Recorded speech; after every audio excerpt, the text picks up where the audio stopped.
നമ്മൾ ചെയ്യുന്ന ചില അബദ്ധങ്ങളൊക്കെ ചിലപ്പോൾ നല്ലോണം ട്രെൻഡ് ആയിക്കൊണ്ടിരിക്കും. അതിനുള്ള ഏറ്റവും വലിയൊരു ഉദാഹരണമാണ് ഇപ്പോൾ കറൻ്റ്ലി മാർക്കറ്റിംഗിൽ ട്രെൻഡിങ് ആയിക്കൊണ്ടിരിക്കുന്ന ഈ ഒരു കുട്ടിയുടെ ഫോട്ടോ വെച്ചിട്ട് പല ബ്രാൻഡുകളും വലിയ വലിയ GCC ബ്രാൻഡുകളും ഐക്കിയ, BMW, ജെറ്റോറ പോലുള്ള വലിയ ബ്രാൻഡുകളൊക്കെ ഈ കുട്ടികളുടെ ഫോട്ടോ വെച്ചിട്ട് എന്തിനാണ് മറ്റേ പോസ്റ്റുകൾ ഇടുന്നത് നിങ്ങൾ ചിന്തിച്ചിട്ടുണ്ടാവും അല്ലേ?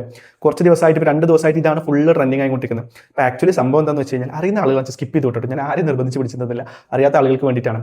സൗദിയിലെ സഹാബ അബായ എന്ന് പറയുന്ന ഒരു ബ്രാൻഡിൻ്റെ അക്കൗണ്ടിൽ അദ്ദേഹത്തിൻ്റെ മകനെ അറിയാതെ ഒരു ബ്ലർ ആയിട്ടുള്ള ഫോട്ടോ എന്തൊക്കെ കുറിച്ചൊരു ക്യാപ്ഷൻ ഇട്ടു. അതിന് കിട്ടിയ റീച്ചിനെ ബേസ് ചെയ്തിട്ട് ഇപ്പോൾ പല ബ്രാൻഡുകളും ഇതൊരു മാർക്കറ്റിംഗ് ട്രെൻഡായി മാറിക്കൊണ്ടിരിക്കുകയാണ്. എന്തുകൊണ്ടാണ് ബ്രാൻഡുകൾ ഇത് ചെയ്യുന്നത് വെച്ച് കഴിഞ്ഞാൽ, ഒന്നാമതായിട്ട് പാറ്റേൺ ഇന്ററപ്റ്റ് എന്ന് പറയുന്ന ഒരു സംഭവമാണ്.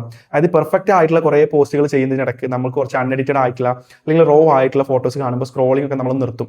രണ്ടാമതായിട്ട് ഹൈ ആയിട്ടുള്ള എൻഗേജ്മെന്റ് കിട്ടുന്നില്ല, ആളുകൾ തമാശയായിട്ട് കമന്റുകൾ ഇടുമ്പോൾ അല്ലെങ്കിൽ കൂടുതൽ ഇതിന് റീച്ച് കിട്ടുന്നത് സ്വാഭാവികമായിട്ട് ഉറപ്പാണ്.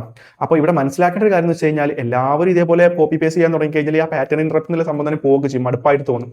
പക്ഷേ പല പല വലിയ ബ്രാൻഡുകൾ നല്ല രീതിയിൽ ഇത് ക്രിയേറ്റീവ് ആയിട്ട് ചെയ്തിട്ടുണ്ട്. അതായത് ആ ഒരു സംഭവത്തിനകത്ത് നമ്മുടെ ബ്രാൻഡിനെ എങ്ങനെ ഇൻക്ലൂഡ് ചെയ്യാമെന്ന് നോക്കിയിട്ട് പല ബ്രാൻഡുകളും, ഐക്യയുടെ ഒക്കെ നിങ്ങൾ പോസ്റ്റുകൾ എടുത്ത് നോക്കിക്കഴിഞ്ഞാൽ, ഐക്യ അറബിയ തോന്നുന്നു, അതോ UAE GCC കറക്റ്റ് ഇല്ല, ഒരു ജിറാഫിൻ്റെ ഒക്കെ വെച്ചിട്ടുള്ള ആ ഒരു കുട്ടിയുടെ ഫോട്ടോ ഒക്കെ വളരെ നല്ല രീതിയിൽ ഒരുപാട് ബ്രാൻഡുകൾ ചെയ്തിട്ടുണ്ട്. അപ്പോൾ നമ്മൾ എപ്പോഴും ചിലപ്പോൾ അബദ്ധത്തിൽ ചെയ്യുന്ന കാര്യങ്ങൾ അബദ്ധം ആയിക്കൊള്ളുന്നില്ല, നല്ല രീതിയിൽ ചിലപ്പോൾ റീച്ചും കാര്യങ്ങളൊക്കെ കിട്ടിയേക്കാം. മാർക്കറ്റിംഗ് ട്രെൻഡുകൾ നമ്മൾ അഡാപ്റ്റ് ചെയ്യുന്നതിന് കൂടെ നമ്മുടെ ബ്രാൻഡിനെ അതിലോട്ട് നമുക്ക് ഇൻവോൾവ് ചെയ്യാൻ പറ്റും, നല്ല രീതിയിലുള്ള മാർക്കറ്റിംഗ് നമുക്ക് ചെയ്യാൻ പറ്റും എന്നുള്ളത് നമ്മൾ ചിന്തിക്കേണ്ടതുണ്ട്. അപ്പോൾ കൂടുതൽ മാർക്കറ്റിംഗ് റിലേറ്റഡ് കാര്യങ്ങളൊക്കെ അറിയുന്നുണ്ടെങ്കിൽ അക്കൗണ്ട് ഒന്ന് ഫോളോ ചെയ്ത് വെച്ചോ. മാർക്കറ്റിംഗ് പഠിക്കുന്ന അല്ലെങ്കിൽ മാർക്കറ്റിംഗിൽ വർക്ക് ചെയ്യുന്ന നിങ്ങളുടെ ഫ്രണ്ട്സിന് വീഡിയോ ഷെയർ ചെയ്ത് കൊടുത്തു.